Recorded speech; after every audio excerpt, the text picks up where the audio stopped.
যারা বলেন যে আমরা ওই শুধুমাত্র সিন্নি খাওয়ার জন্য, জিলাপি খাওয়ার জন্য জশ্নে জুলুস করি, এটা তাদের ভুল ধারণা। আমাদের এত পরিমাণ লোক হয় জুলুসে, সবার খানা অ্যারেঞ্জ করা সম্ভব না। এগুলা সমাজের কিছু মানুষ আছে, মানুষকে বিভ্রান্ত করার জন্যে মিথ্যা অপবাদ দেয়। আচ্ছা বলুন তো, আজকের মাহফিলে যারা এসেছেন, আপনাদেরকে ওয়াজের পরে জিলাপি, বিরিয়ানি, তাবারক দিলে কি গুনাহ হবে? তো এগুলো দিয়ে ওরা কি বুঝাইতে চায়? এগুলো হলো নবী পাকের প্রতি তাদের দুশ্মনীর নামান্তর। কথা বলেন ঠিক কিনা? দেখবেন আমরা মাজারে জিয়ারত করতে যাই, ওরা পাবলিককে যাচাই বাছাই না করেই বলে কি আমরা মাজারে গিয়ে পূজা করি। আসলে কি আমরা পূজা করি? আমরা জিয়ারত করি। ওরা পাবলিকের সামনে আমাদেরকে একটা বিতর্কিত করে রাখতে চায়, কিন্তু পাবলিক তো আর এখন এত বোকা না। এখন কিন্তু মানুষ বুঝতে পেরেছে শুধুমাত্র দাড়ি, টুপি, পাগড়ি আর মাইক দিয়া বড় বড় কোরআনের আয়াত পরে তাফসির করলে মুফাসসির হওয়া যায় না। ঠিক কিনা বলেন? এই জন্য স্বাধীনতার পর এবারও আমরা প্রমাণ করতে সক্ষম হয়েছি, এই বাংলাদেশে একমাত্র শান্তিপ্রিয় দল আহলুস সুন্নাত ওয়াল জামাত। আপনারা দেখেছেন আমাদের সুন্নি জামাতের মধ্যে বিভিন্ন ভাগে বিভক্ত হয়ে এতদিন খেদমত করেছেন। আলহামদুলিল্লাহ এখন সবাই ঐক্যবদ্ধ হয়ে আহলুস সুন্নাত ওয়াল জামাতের অবস্থানকে গতিশীল করার জন্য তারা এক টেবিলে এসেছেন। আমাকে মুরব্বীদের খেদমতে সাংগঠনিক সচিব হিসাবে আমাকে নির্ধারণ করেছেন। এটা অনেক বড় একটি দায়িত্ব।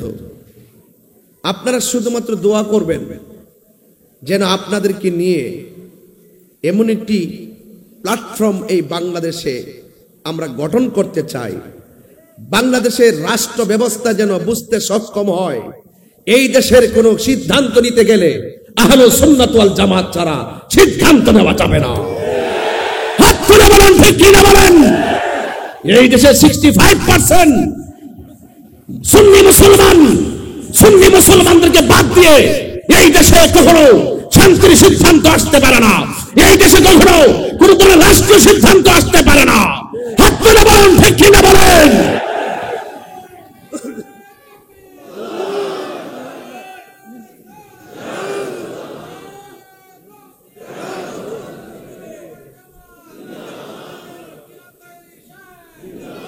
আমার ভাবারা ধৈর্যশীল হয়ে আমাকে একটু সময় দেন।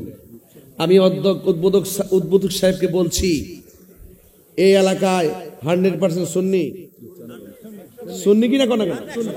আরে 100% 100%, হ্যাঁ 100% উপরে নাকি? আচ্ছা জানতাম না আর কি সুন্নি। আমি আমার উদ্বোধকরে বলছি, যেহেতু আমাকে একটু দায়িত্ব দিয়েছেন, অন্তত আমাদের সকলকে সাংগঠনিক হতে হবে। কি হতে হবে? আমরা কখনো এদিকে দূর মেরেছি, ওদিকে দূর মেরেছি, সামনে দূর মেরেছি, পিছনে দৌড় দিয়েছি। দিন শেষে দেখা গেছে ইসলামের সুরক্ষায়, সার্বভৌমত্ব সুরক্ষায় আমরা যখন মাঠে কথা বলি তখন আমাদের ডান পাশে বাম পাশে কাউকে আপন পাওয়া যায় না, সবাই যার যার অবস্থান গুটাইয়ে নিয়ে যাই। আমরা পরিষ্কার ভাষায় বলতে চাই, আমরা আহলুস সুন্নাত ওয়াল জামাত ঐক্যবদ্ধ থাকবো যেন রাষ্ট্রপক্ষ আমাদের কাছে আসতে বাধ্য হয়। থাকতে চাই কি চাই না বলেন? আমরা এক থাকবো, যেদিকে যাব একদিকে যাব, যার সাথে যাব একদিকে যাব। আমরা আর ভাগাভাগি হয়ে থাকতে চাই। আমাদের এই চেয়ার দরকার নাই, আমাদের সত্যিকার ধর্ম দরকার। আমাদের এই চেয়ার দরকার নাই, আমরা সত্যিকার অর্থে এই দেশটাকে শান্তিতে রাখতে গিয়ে যা পদক্ষেপ নেওয়ার আমরা তাই নিতে চাই। কথা বলেন ঠিক কিনা? তবে আহলুস সুন্নাত ওয়াল জামাতের মানুষ মারামারি কিংবা রক্তপাতে বিশ্বাসী নয়। দেখছেন না রক্তের খেলা শুরু হয়ে গেছে। মনে রাখবেন, কাউকে রক্ত জড়াইলে আপনার রক্ত জড়তে রেডি হয়ে যাবে। কাউকে মেরে কেউ সুখী হতে পারে না। এই জন্য আপনাদের সকলকে ইনসাফ ওয়ালা হতে হবে, ইনসাফের এক প্ল্যাটফর্মের নাম আহলুস সুন্নাত ওয়াল জামাত। ঠিক কিনা বলেন আমার ভাইরা? কারা কারা খুশি হয়েছেন একটু হাত তুলে দেখান, একটু সোজা করে স্লোগান দেন ইনশাআল্লাহ।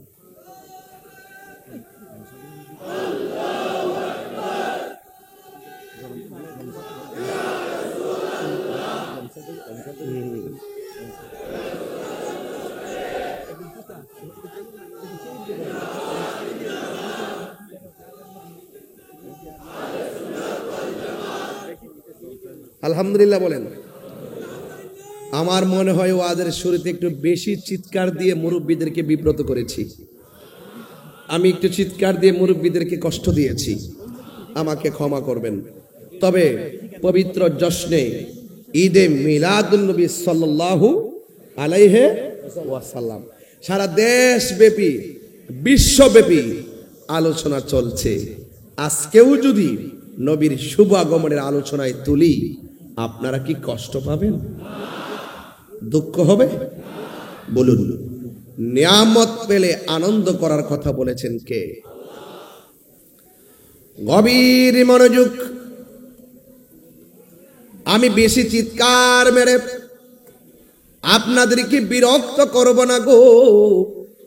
আমি শুধুমাত্র বলতে চাই, সকল ঈদের সেরা ঈদ ঈদে মিলাদুন নবী। সন্দেহ আসেনি রে বাবা?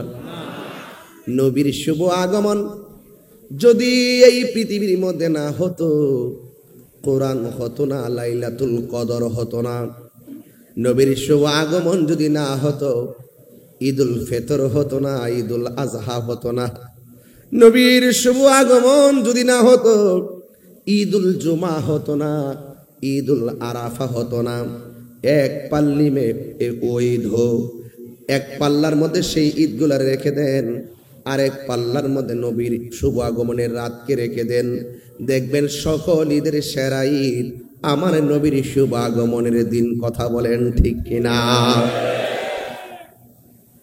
হাফিজুল হাদিস ইমাম কুস্তুলানী রহমাতুল্লাহ আলাই তার এক তদীয় গ্রন্থ আল মাওয়াহিবুল্লাহ দুনিয়ার মধ্যে লিখেছেন, লাইলাতুল কদর রাতের চাইতে আমার নবীর শুভ আগমনের রাতের দামটা হলো অনেক বেশি।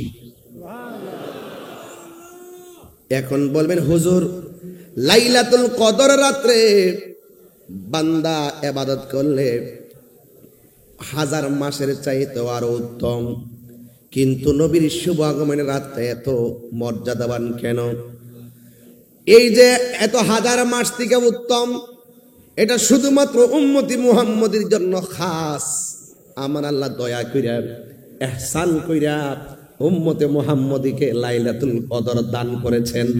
আর আমার নবীকে শুধুমাত্র উম্মতে মুহাম্মদের জন্য নয়, আমার নবীকে আমার আল্লাহ আদম সফিউল্লাহ থেকে ঈসা রুহুল্লাহ পর্যন্ত 7 আসমান 7 জমিন সব জাহানের জন্য আল্লাহ যত জায়গার রব, আমার নবীকে আমার আল্লাহ তত জায়গা রহমত বানাইছেন। আমার নবী শুধুমাত্র আমাদের নবী নয়, আমার নবী হলো সব নবীর নবী। জুড়ে কোন ঠিক কিনা? রাউজানের বাবা, এই রাউজানে কুরআনুল কারীম আছে না নাই? এই কুরআন হেফাজতের দায়িত্ব কার হাতে? নবীর উপরে কুরআন নাজিল করেছে কে? এই জন্য সিন্নি খাইলা কার দ্বারা, মোল্লা চিল্লা না। নবীরে যে না পাইলা, কাগজ লিখে রাখো তুমি, আল্লাহ পাইলা না। ঠিক কিনা বলেন? আল্লাহ মানা নবী মানা নয়, নবী মানলেই আল্লাহ মানা হয়। ঠিক কিনা? এই জন্য আল্লাহ কয়, বন্ধু আপনি বলে দিন, আমার নবী আপনার নবী বলেন, আল্লাহ বলে দিয়েছেন কি, কই তোমরা যদি আমি আল্লাহর পক্ষ থেকে কোনো ফজল পাও, তোমরা আনন্দ করো। ওয়া বিরহমাতিহি, তোমরা যদি আমি আল্লাহর পক্ষ থেকে কোনো রহমত পাও, তোমরা আনন্দ করো। আপনারা জবান খুলে বলেন, আমার নবী কি রহমত না গজব? আর জোরে কোন কে বলেছেন এই কথা? কে বলেছেন?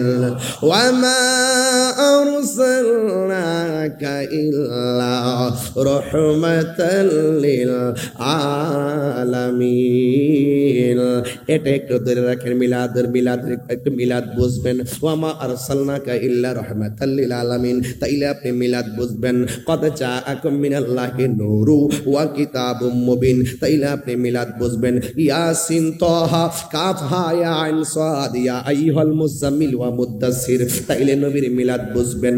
লাকাদ জাআকুম রাসূলুম মিন আনফুসিকুম আজিজুন আলাইহি মা আনিতুম হারিসুন আলাইকুম বিল মুমিনিনা রাউফুর রহিম, তাইলে নবীর মিলাদ বুঝবেন। মা কানা মুহাম্মাদুন আবা আহাদিম মির রিজালিকুম ওয়ালাকিন রাসূলুল্লাহি ওয়া খাতামান নাবিয়্যিন, তাইলে আমার নবীর মিলাদ বুঝবেন। ওয়া রাফা'না লাকা যিকরাক, তাইলে আমার নবীর মিলাদ বুঝবেন। কুল ইন কুনতুম তুহিব্বুনাল্লাহ ফাত্তাবিউনি ইউহিব্বুকুমুল্লাহ, তাইলে আমার নবীর মিলাদ বুঝবেন। কথা বলেন না বাজান, ঠিক কিনা? আপনার মাইক সেটিং হয় নাই, আমার নিজের অস্থিরতা লাগতেছে। বাড়ানোর জন্য না, সেটিং করেন, ঠিক মতো সেটিং করেন। দপ্পর করে এদিকে গেলে মাইক, এদিকে গেলে বক্স, এটা একটা এলোমেলো এলোমেলো সাউন্ড। ঠিক আছে, একটু একটু সেট আপ নমন হয়ে এইটার সমস্যা। সকলে আওয়াজ করে কেন আল্লাহু আকবার। কষ্ট হচ্ছে আপনাদের? আমার আওয়াজ বুঝতে অসুবিধা হচ্ছে? ওই একটা আয়াত পাইছে, কুল ইন্নামা আনা বাশারুম মিসলুকুম, হে নবী আপনি বলে দিন আমি তোমাদের মতো মানুষ। নাউজুবিল্লাহ কেন গেলেন? নবীকে আমাদের মতো মানুষ। নবীর শুভ আগমনে যারা খুশি হতে পারে না, এরা নিঃসন্দেহে আবু জাহেলের উত্তরসূরি, আবু লাহাব তার উত্তরসূরি। আমরা হইলাম সিদ্দিক আকবর উত্তরসূরি। নবীর আগমনে খুশি না বেজার? আরো বড় করে বলুন। গভীর মনোযোগ। ঠিক আছে, আর ধরেন না। আমার যুবক ভাইয়েরা, আল্লাহ রাব্বুল আলামিন কোরআনে বলে দিয়েছেন, ও বন্ধু আমি আপনাকে সব জাহানের জন্য রহমত বানায় পাঠাইছি। এই জন্য আমার নবী কেমন রহমত শুনে যান, আমার নবী কেমন রহমত শুনে যান। আমার নবী এমন রহমত যার গায়ের মধ্যে কোনোদিন মশা মাছি বসে না। সুবহানাল্লাহ করে রে। আমার নবী এমন রহমত যিনি রাস্তা দিয়ে হেঁটে গেলে পাথরের মধ্যে কদম মোবারক রাখলে এই পাথরটা তোলার চাইতে আরো নরম হয়ে যায়। আমার নবী এমন রহমত যেই ঘরের মধ্যে নবী শুভ আগমন করেছেন ওই ঘরের দিকে খানায় কাবা শরীফ সেজদায় পড়ে গেছে। আমার নবী এমন রহমত যেই নবীর পরিচয় যদি বনের বাঘে শুনে বাঘের লেজ নুয়াইয়া আশিকের রাসূলকে রাস্তা দেখায়া দে। আমার নবী এমন রহমত যেই নবীদের প্রস্রাব মুবারক যদি কেউ পান করে তার জন্য জাহান্নামের আগুন হারাম হয়ে যায়। আমার নবী এমন রহমত যার রক্ত মুবারক পান করলে জাহান্নামের আগুন হারাম হয়ে যায়। আমার নবী এমন রহমত, ও বন্ধুগণ আমার নবীজির পসিনা মুবারক থেকে মেশকে আম্বরের গ্রান বের হতো। আমার নবী এমন রহমত যিনি সূর্যের আলোতে হাঁটা চলা করলে, চাঁদের আলোতে হাঁটা চলা করলে আমার নবীর শরীর মুবারক থেকে একটুও ছায়া মুবারক পড়তো না।